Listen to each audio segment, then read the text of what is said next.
I got 2 daughters. When you have daughters, you look at it differently. I want to raise my daughters with the kind of self-esteem that they never at a point in their life where they allow some nigga to drop them off at work in their car and drive the off. You understand? That's all I want. How you nigga with no car? Let's start with that. Anybody in the back, ma'am? Anybody at that table? Anybody? I just need to know. How you let a nigga run up miles on your car and your That's what I need to know. He pick you up late from your job. Your car smell like weed and failure. Get the out of here. Me and my wife different. She's very, oh my God, yeah. You know, I don't do nothing right. We got kids, we raise kids completely different. You know what I'm saying? I never wanted to put people out so early in my life. You understand? That 13-year-old, I got 2, the 11 and 13, Anna Grace. When I tell you she gonna catch it in the face, I swear. I've never seen nobody. What happens to girls at 13 that you lose your mind? What happened? Like when I put her to bed one day, she was a regular 12-year-old little girl. Right? I said, good night, Anna Grace. Good night, Daddy. She went to bed. She came downstairs at 13 with an attitude. All hers is, I said, what the so stressed out? What's going on in 7th grade that's got you wore the out? Everything in here is free. Why are you so nervous? I went to my wife. I said, what's wrong with these kids? My wife looked at me and went, I said, oh, you're all crazy. Okay. All of them. Ashlyn, my 11-year-old, Ashlyn is the most honest kid I'll ever meet. Because Ashlyn tell the truth about everything. It makes me uncomfortable. To be honest with you, I mean, I was a liar coming up as a kid. I lied. All my sentences started with, I didn't do it. All my sentences. Ashlyn, she'll tell the truth about everything. The other day, I came downstairs, just icing, bundt cake, poured around the top. All the icing gone, dug out, all just around the top. Her little fingers just... I called her and said, Ashlyn, come here. Did you eat all the icing off the cake? I'm expecting a lie. She looked at me and went, yes, I did. I said, why would you do that? She said, well, that's the only part I like. What about the rest of us that like icing? I'm supposed to eat a piece of icingless cake? She said, if you don't want any, don't have any.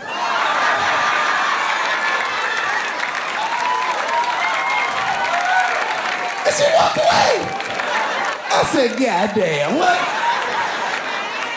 My wife came downstairs 5 minutes later, saw the cake, looked at me, and went, who ate all the icing off the cake?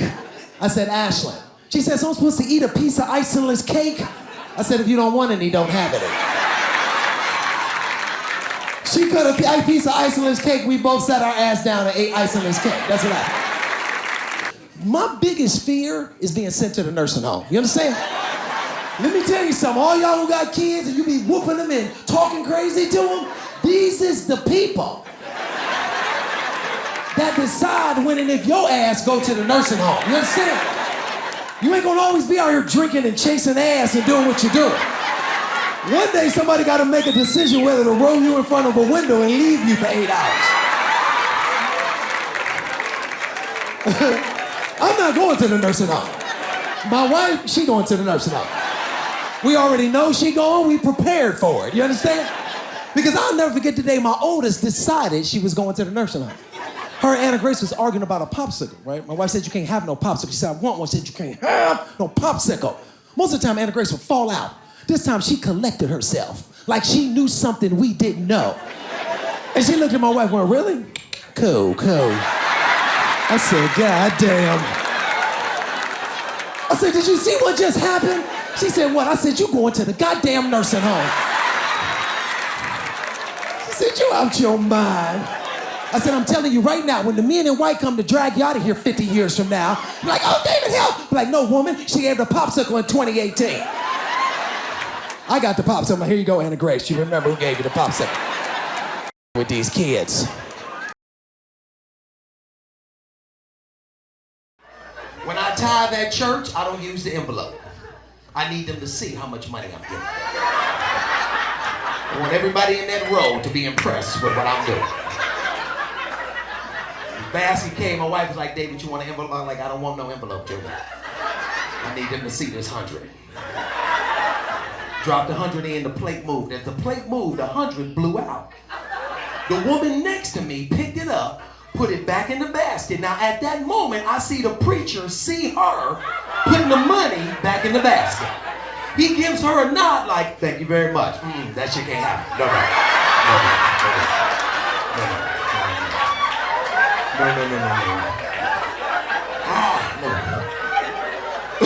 As soon as the service was over, I beelined it to the back. My wife was like, where are you going, David? I said, I'm going to talk to the man, Julie.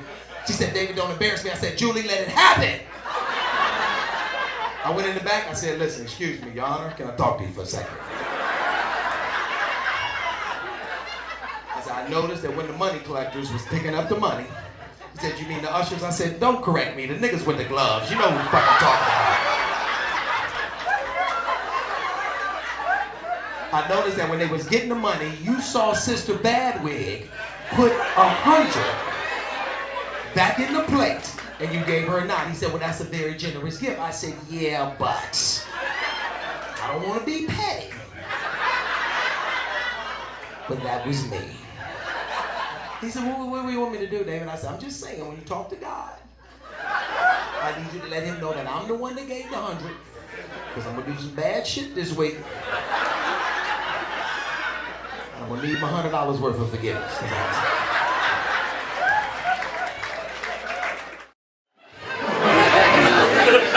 I am I'm a writer.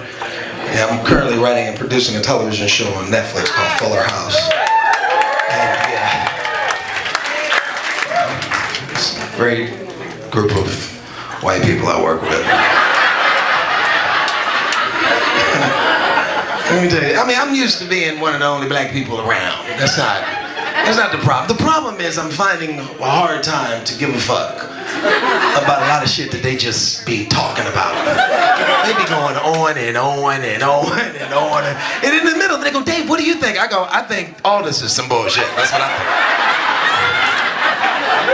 think. Like, this is what I realize about black people and white people. We are so different, but alike. Like, we're both of us are ridiculous, but in two completely different ways. Like, this is what I mean. With the animals, white people and your animals, it's very important to you. You have relationships with these people, these animals, it's very important. Black people, we not like that. First of all, we come by our animals different than you do. We find our animals. You walking somewhere, you see a dog, come on, let's go, new dog, that's it. You be walking somewhere else, he get hit by a bus. Fuck it, time to get a new dog. It's over. White people be into their animals. Into them. One of my friends, she just said I adopted a dog. And I said, okay, that's beautiful, I guess. I mean, okay. He was abused and she had a whole backstory, like a little piece of paper with notes and shit. She had a video of him walking. I went, I don't know what the fuck I'm supposed to do here. Like, how long do I have to look at this video? And I said, okay, this is nice. And I said, well, where'd you get the dog? I mean, where's the dog? You know, he was a rescue, abused. Right? They said, okay, where'd you get the dog? She said, he's coming from China.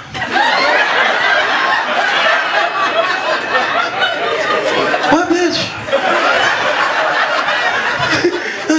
They're there. So I don't know who they are. They're flying him from China. I guess it's people who fly dogs. So let me get this straight. So you're going to go to Los Angeles, drive to the airport, past thousands of dogs just outside. I just want to make sure I understand. Get on a plane, fly over a whole mountain of other dogs to find a motherfucker in China. Let me tell you something. If they call me right now and say your dog is down the street, you need to come get him, I'm not going to get him. That nigga don't know where he live by now. I can't help him.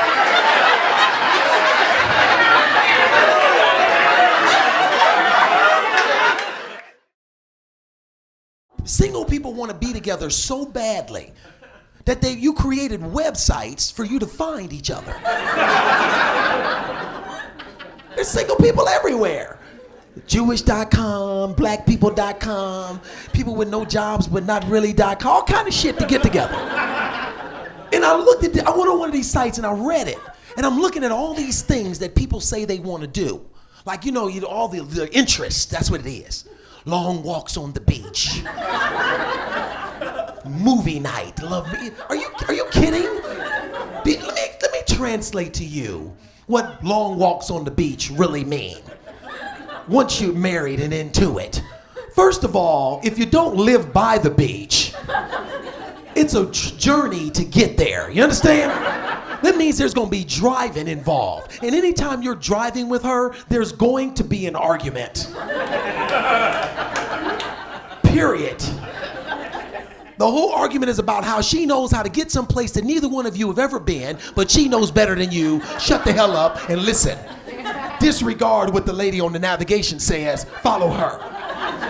Now, when you get down to the beach, it's 20 degrees colder than it was at your house. She didn't bring a jacket. You know why? Because you have one. And now she's wearing your jacket. You're walking in this muddy sand. You're freezing, and this is the long walk on the beach.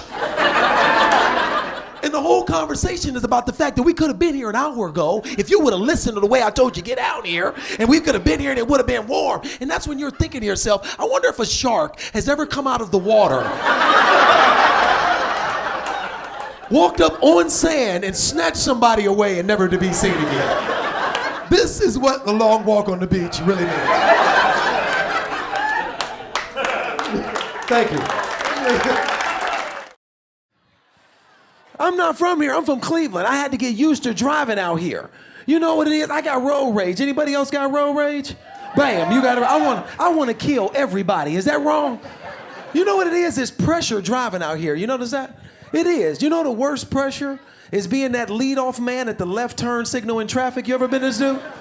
You know what kind of pressure it is leading off the left turning lane? You sitting at the light in rush hour traffic. I got 12 people in my rearview mirror looking at me with blood in their eyes. Like if he don't turn the corner, the second this light turn green. I'm nervous. I'm looking at the light on the other side like I ain't gonna fuck it up. I ain't gonna fuck it up.